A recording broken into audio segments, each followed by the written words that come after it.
Unless you were or are a regular at SIU Carbondale, this small, unassuming structure might look like a campus storage shed. But it was actually the home of one of the greatest innovators of the 20th century. I've had the opportunity to give papers around the world, in India to Egypt, and the first thing people say when I'm saying I'm from Southern Illinois University, oh, Buckminster Fuller.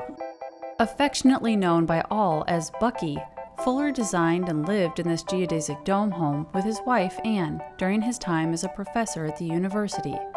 Recent efforts by the R. Buckminster Fuller Dome nonprofit have resulted in it being added to the National Registry of Historic Places, and a grant from the National Park Service has helped to restore the deceptively modest little dome to all of its sparse, functional glory. We have an easement with the National Park Service that we're responsible to let it be a museum for 10 years. We're going to do that no matter what. But it was the invaluable donation by the family estate that has turned it into a time capsule and shines a light on what was arguably the most impactful decade of his career. Charles Eames gave that to Bucky. It means that the dome home is just more than a piece of architecture. It now has content to it. Part of the restoration was not only restoring the structure, but refurnishing it with a lot of the original pieces, including this library, which was on the second floor loft. And that's where we came into play. What could fit on the shelves in the home will go there, and then the overflow will be kept here in our rare book stacks. We're really excited to be able to work with the dome home, preserving those thought processes that can be observed through his library, through the notes that he wrote in the books, and through the notes that people wrote when they gave him the book. What shines a light on your soul better than the books you collect? It's hard to put a label on who Buckminster Fuller was. He was an inventor, a designer, cartographer, a visionary, a poet, and all of that, for him personally, sprung out of this kind of crisis that he had in Chicago. After the loss of his job and the death of his firstborn daughter, Fuller determined the best way to take care of his remaining family was for them to cash in his life insurance policy.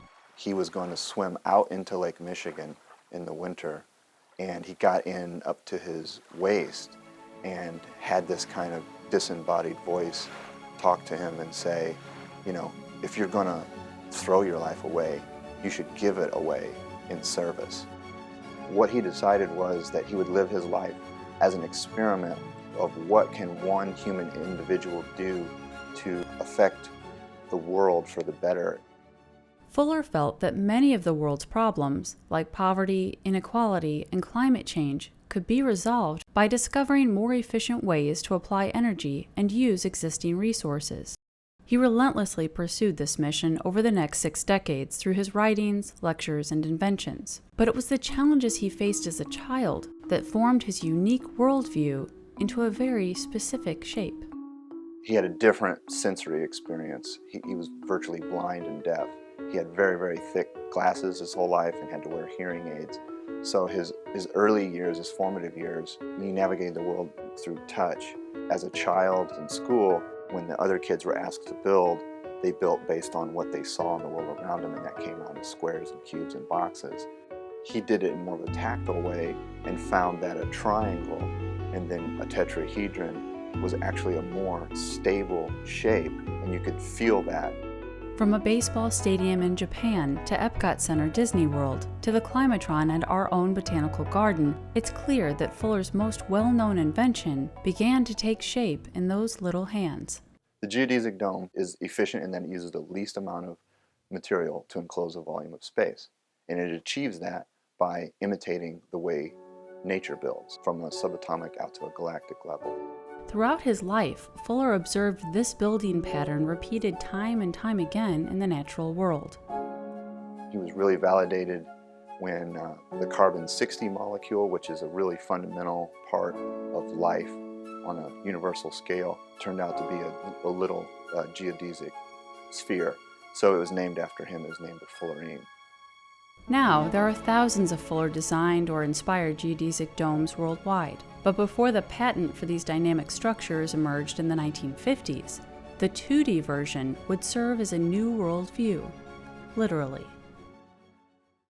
Bucky's famous Dymaxion map began as the sphere of the planet, broken into a series of triangles that become 12-sided icosahedron, and then unwraps from the poles along the 90th longitudinal meridian, which has a north-south orientation instead of an east-west orientation.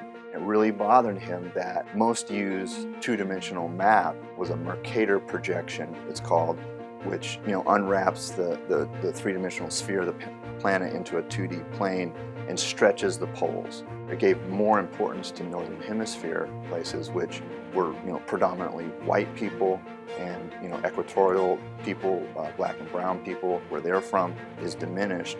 That was what children were sitting in classrooms all day long looking at, this inaccurate picture of the world.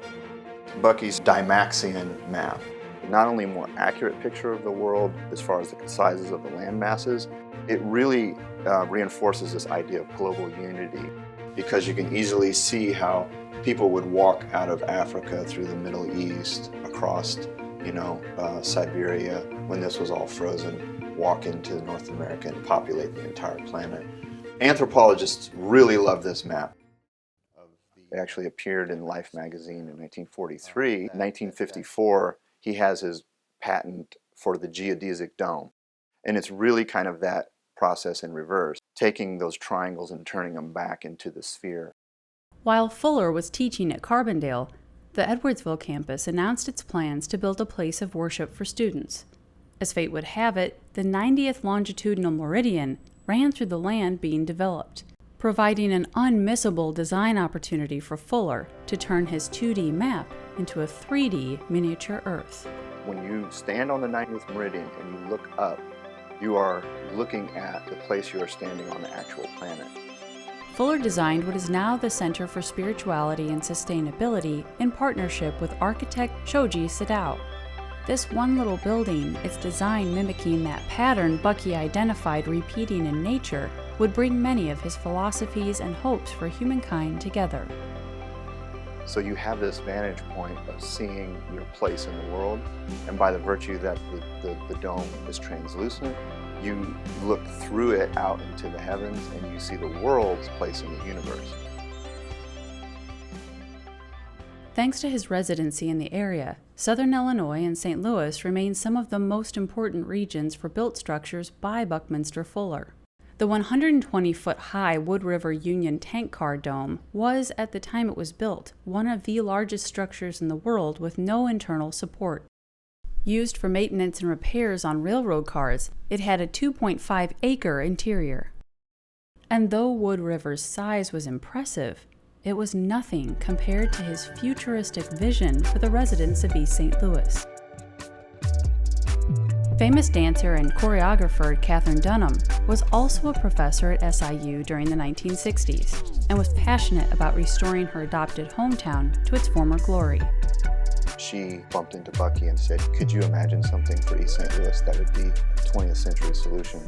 And that was the mile-wide Old Man River City project. Working with Washington University's architecture department, Fuller developed the plans and vision and designed the first phase of the project, a geodesic dome that served as the town hall, where he eventually presented his plans to the community.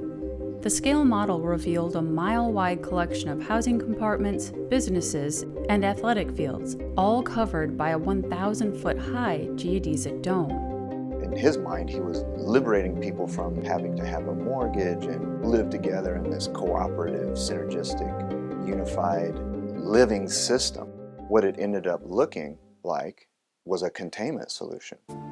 Rejected by the community it was designed to enhance, and finding no funding to foot the $700 million price tag, the Old Man River project and its ideals died a slow, quiet death.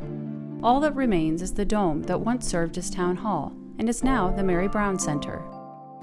He didn't have the same lived experience as the people in East St. Louis who he was providing this solution for. Given the history of other community housing projects in St. Louis specifically, really played on all of those legitimate fears. On the other end of the size spectrum is Fuller's own geodesic dome home in Carbondale. He was good at delegating things, and he had the design students come over and actually erect the dome in one day. He lived here through possibly his 10 most famous and productive years of his life. And he was an icon. His lectures are still famous, but things that he influenced moved beyond him. A lot of people end up just calling him a futurist. The present would have been his future, and it doesn't look like the world that he wanted to see. So contemporary writers sometimes will label him as a failed visionary or as a failed futurist. But for him, things like the geodesic dome, they were the built expression of a worldview.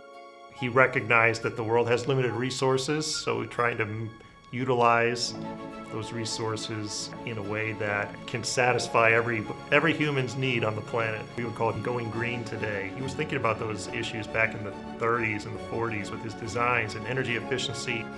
I think now we're seeing a resurgence of Buckminster Fuller in terms of making do with less so we don't impact the world so much.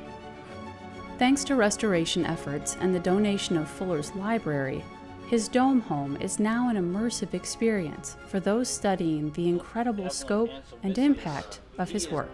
I've been here 40 years teaching, and this is the first time in 40 years that we're starting to really recognize who Buckminster Fuller was. You know, instead of the old adage that a prophet is not known in their own country, he's now known in Carbondale.